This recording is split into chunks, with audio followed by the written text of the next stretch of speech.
Today, our ship is docked at the port of Villefranche, which is located on the famous French Riviera, nestled in a deep natural bay between Nice and Monaco. This port requires the larger cruise ships to drop their anchor offshore, making it necessary to take a tender boat ride to the dock. So, with ticket in hand, we are off to the tender. The boat is small and full to capacity, but the trip is just 10 minutes from ship to shore, and the pier is pretty much in the heart of the village, steps away from the local restaurants and the old town. There are quite a few excursions you may consider when you visit this port. We considered a side trip to Monaco to visit the Prince's Palace and then the Monte Carlo Casino and also the Grand Prix track. An excursion through Viator is a good option, or you can take public transportation and risk not getting back to the ship on time, but we opted for a walking tour of Villefranche's port area, which is very picturesque and has a lot of history.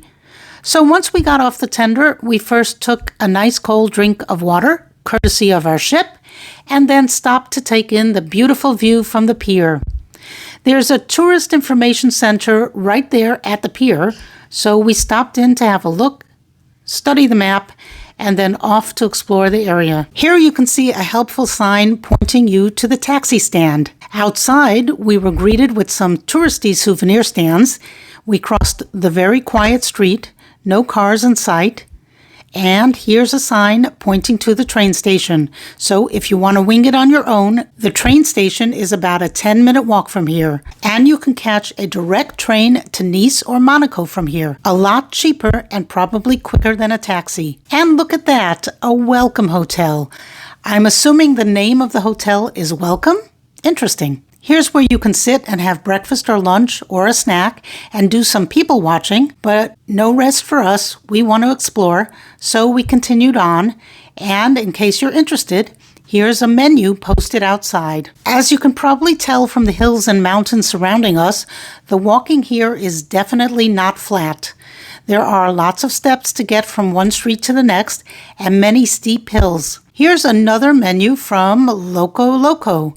There's no shortage of eateries here, that's for sure. Okay, so now we're walking up those steps I talked about just to get to the next street over. There are lots of little alleyways, and some of these look straight out of medieval times, and that's because it is. This area was established in 1295 as a free port with tax privileges to encourage trade. That's more than 700 years ago. It really feels like walking through history here, or should I say, climbing the steps of history. Lots of steps.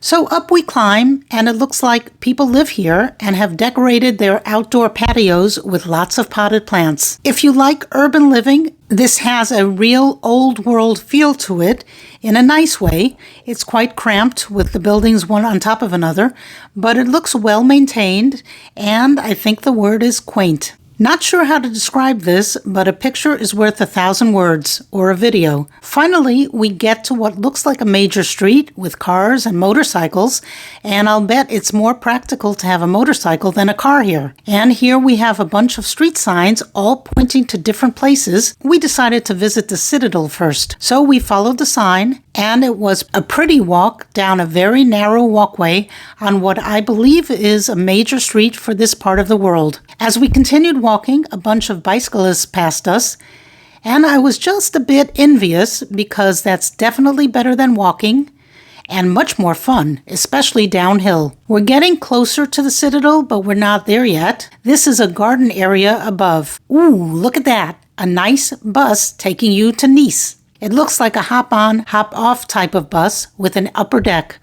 If we ever come back here, I think it's a good way to get a Le Grand Tour of Nice. And at this point, we've been walking a lot, so I wouldn't mind a not-so-comfy seat on a tour bus. But we really want to visit the Citadel, so one last look around, and then onward. Okay, here we are at the entrance to the Citadel, a fortress turned into a cultural hub.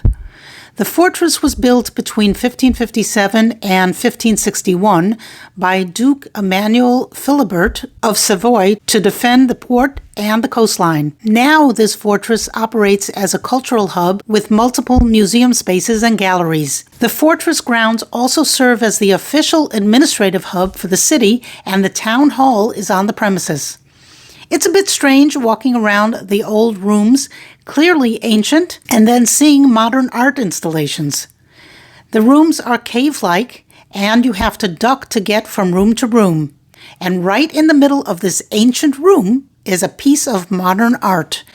An anachronism for sure. If you don't appreciate the art, then you'll appreciate the atmosphere. This is definitely a nice, cool place to escape the heat outside. And here's a wall with graffiti and a window with a view and some more modern art in the garden. This place really does have the look and feel of an ancient fortress, except for the art. It feels like we're walking through history. We decided to walk up the walkway for a better view from the ramparts, and along the way we encountered some more art. And what a beautiful view from behind these fortified walls. A great vantage point to see who's coming to visit, friend or foe, and a nice view of the city to boot. And here is an open-air theater all set up, ready for the next show. And a nice little garden with a little gazebo at the end of the walkway with more graffiti on the walls.